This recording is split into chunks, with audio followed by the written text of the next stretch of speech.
পানের সাথে যে জর্দা খাওয়া হয় এর শরঈ বিধান কি? ভাই, তামাক যেটা, এই তামাক এটা মানুষের স্বাস্থ্যের জন্য ক্ষতিকর। আর যেটা মানুষের স্বাস্থ্যের জন্য ক্ষতিকর এরকম কোনো কিছু খাওয়া ইসলামে জায়েজ নাই। এরকম কোনো কিছু খাওয়া ইসলামে জায়েজ নাই যেটা আমাদের খাইলে কি হবে, নিশ্চিত ক্ষতি হবে। বিষ খাওয়া কি ইসলামে জায়েজ না? না জায়েজ। কেন না জায়েজ? কারণ এটা খাইলে ক্ষতি হবে। আল্লাহ বলেছেন ওয়ালা তুলকু বিআইদিকুম ইলা তাহলুকা, তোমরা নিজেদের ক্ষতি নিজেরা করতে পারো না, সে সুযোগ নেই, তোমাদের অধিকার দেওয়া হয় নাই। আত্মহত্যা করা জায়েজ না গুনার কাজ?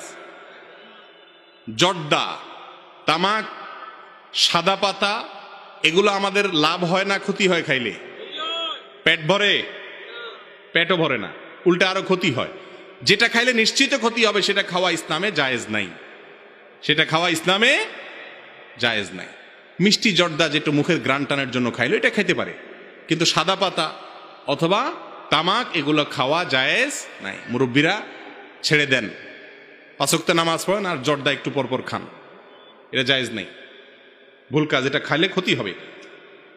বিড়ির খায় যারা, সিগারেট খায় যারা, এরা তামাক তামাক থাকে বাহিরে, ওইটা পোড়ায় শুধু ধোঁয়াটাটাই না খায়, তাই না? আর পানের সাথে যদি আপনি সাদা পাতা খান আর ওই জর্দা খান, তামাক খান, তো ডাইরেক্ট ওটা খাই ফেললেন, এটা তো সিগারেট, কাঁচা সিগারেট খাওয়ার মতো হয়ে গেল, ঠিক না বে ঠিক? সৎসাহস করতে হবে। অনেকে আবার এটা ছেড়ে গুল ধরে, মল ছাড়ে মূত্র ধরে, এটা উচিত নাই। অখাদ্য কুখাদ্য খাওয়া ছাড়তে হবে আমাদেরকে ইনশাআল্লাহ, এটা আমাদের জন্য ক্ষতিকর। এখন তো বোধহয় জর্দা সরকারিভাবে নিষিদ্ধ হয়ে গেছে, কেনা বেচার ব্যাপারে রেস্ট্রিকশন আছে, এটা উচিত না, আমাদের স্বাস্থ্যের জন্য ক্ষতিকর।